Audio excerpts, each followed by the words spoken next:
Let's start. The project name is Custom Checkbox. Let's see the project structure. Here, we have the main activity.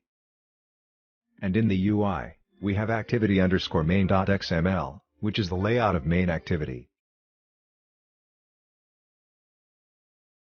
In the drawable, we have this image, which we will show when the checkbox is unchecked. And, we will show this image when the checkbox is checked.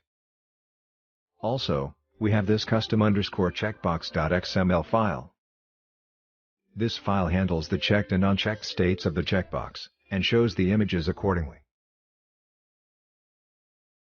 When the checkbox is checked, it shows this image.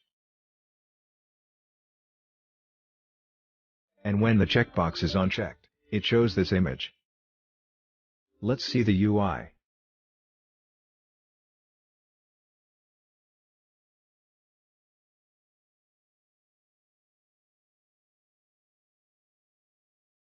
This is the checkbox.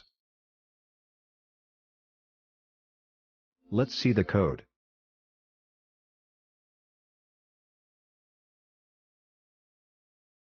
Here, we have constraint layout as the root layout.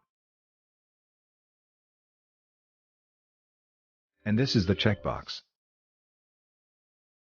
Here, we have set the button attribute to custom_checkbox.xml, which handles the check-uncheck states of this checkbox. Let's see the Java code. We don't have anything special here. Let's run the app.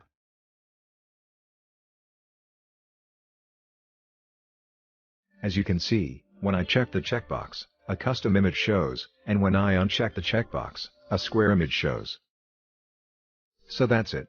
That's how you can implement the custom checkbox in Java Android. Thanks for watching.